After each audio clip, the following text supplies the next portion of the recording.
Hello, hello, hello, everyone. Hey, welcome back to my channel. Alright, let's see what we got for you right now. We have an iconic Russian car. If you know a little bit of Russian vehicles, this is one of the vehicles that will come up to your mind. I'm almost certain because most of us, when we were growing up back in the 80s and 70s and 80s, even 90s, if you had if in your mark if in your country they saw this model, you know it.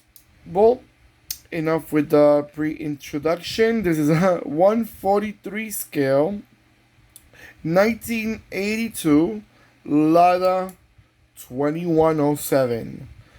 Now, I'm gonna mention in different countries how you guys know this car as, because I was looking at the list and I was quite shocked in how many countries they call different names. Example, just to start off, in Canada, they sold this car in Canada, by the way. They call them the Lada Signet.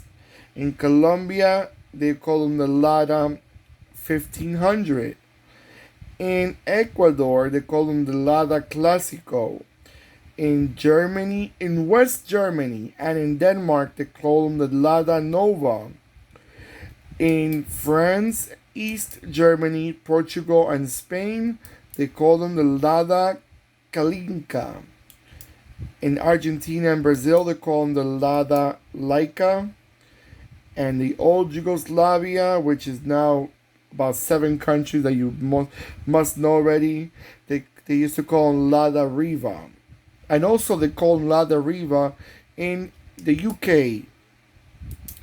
And to top it all, in Cuba they call them the Lada Sputnik. So if you thought one name cover one car, no, no, no, no. Why will you have one name when you can have about 20 names in different countries? Oh boy, oh boy. Now this model came in different numbers as it was the evolution of the car itself. It came out as the 2105, the 2104, and this is the 2107. The 2107 was a bit more like a little bit more modern, I guess. Actually, not. It's just that the 2107, if I'm not mistaken, had this sticking out grill. You know, it had more like a front, a bigger front, but it was not. And maybe I'm lying. You're probably gonna say, no, that's not true. I I really don't know much about why was different models, different numbers. I know that this model itself had one with the sticking out grill, which is this one, and it had one with a more flat grill blended with the headlights. But and I have both, but this one I pulled out today, so this is the one you get. You know, I gotta say it. There's really no much evolution in this model. The headlights, instead of being square, they started round. They had backlights. They were now so it was a little different, but the shape itself is about the same. Maybe the dashboard changed little things here and there, but the car itself lasted for like about decades, just decades, with the same old model. It was quite reliable for the Russian market where it came from. It was easy to work on, from what I heard, especially for, in Russia. There's a lot of areas that are very sparsely populated. They barely have people, like Siberia. We all know how cold Siberia is. So they got cities here and then the city over there, but they're not very close to each other, all of them. So they just have to make sure, if we do not have a mechanic, we have to learn how to fix our own car. And these are the type of cars that were easy to work on. This is a car that some people find them attractive, some people find them nostalgic, which I could say that. reminds you of the Fiat 124. It reminds you a bit of the old Russia back in the days, the Soviet Union cars. When it was not so Russia was not so modern. And the Eastern Bloc, and the quality was obviously a lot cheaper. A lot of people couldn't afford to buy those expensive Fiats and Citroens and Renaults. So they said, why would I spend this when I could buy a Lada and save some money? That's more the mentality of the Western Europe and other countries. In Eastern Europe, you didn't have so many options. So this is one of the options to buy. They all came in a 4-cylinder basic engine, the old school Lada engines. Alright guys, so I'm going to let it go around a few times so you can have a nice look at it. I'll be right back.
Okay guys, so tell me, memories. Does this car bring you memories? Depends on the country you come from or where you're watching this video. I'm sure there's countries out there that this car probably brings you a lot of memories. And if you're not familiar with it, just remember this was an iconic car for many countries because that was one of the few options they were able to purchase. So that's what I mean iconic. It may not be iconic in your country, but some other folks, it was one of the few options they could purchase.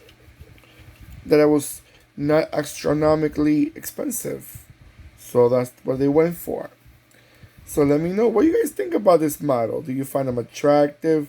You don't have to be attractive like a Ferrari, but do you still find them attractive as an economy little sedan for the common folk back in the 80s and 70s? Let me know in the comments. Let me know what you guys think about these cars when you see them. Do you remember them? All those things. Alright guys, so don't forget to give me a nice thumbs up, which I truly appreciate. Thank you for all the comments. Thank you for the messages that I'm getting that you like the videos. I really appreciate them. And let me know what you guys think. And don't forget to click and subscribe. And do not forget to click the bell next to the subscribe button. Alright, take care of yourselves more than ever. And goodbye.